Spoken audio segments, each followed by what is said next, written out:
नमस्ते महाराज जी, मैं अंकित जैन नेवी नगर से। महाराज जी, मेरी जिज्ञासा है कि कोई भी जैन मंदिर हो या सनातनी मंदिर हो, उनके शिखर की छाया अगर किसी घर पर पड़ती है तो क्या उसका दोष लगता है? कृपया इसका समाधान कीजिए। कोई भी देव स्थान हो और देव स्थान होता है तो देव स्थान पर अनेक प्रकार के बेंतर आदि देव भी वहां आ सकते हैं और वहां आते हैं और कोई शिखर आदि है तो उसका अपने वास्तु आदि में उसका दिया गया है कि अगर राजमार्ग निकल जाता है और राजमार्ग निकल गया फिर छाया पड़ती है तो उसका प्रभाव नहीं होता है।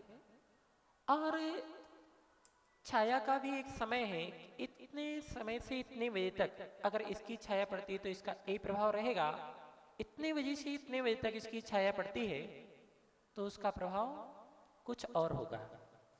तो इसका प्रभाव रहता है, इसलिए कभी भी देव स्थान जहाँ पर बने हुए हैं उसका स्पेस दे करके ही रहना चाहिए और विशेष करके मंदिर आदि की दीवार से दीवार सटा करके नहीं होना चाहिए, क्योंकि यहाँ देव स्थान है और यहाँ आपका भोगों का स्थान है, वहाँ अशुद्धि होती है, यहाँ शुद्धि रहती है तो उसका प्रभाव पड़ता है। कोई देव आदि हैं और उनको किसी प्रकार से महसूस हुआ और उनको अपमान आदि हुआ तो वो परेशान आदि भी कर सकते हैं। इसलिए देव स्थानों का विशेष करके ध्यान रखना चाहिए, उससे दूरी बनाना चाहिए ताकि उसका दुष्प्रभाव अपने जीवन पे ना पड़े।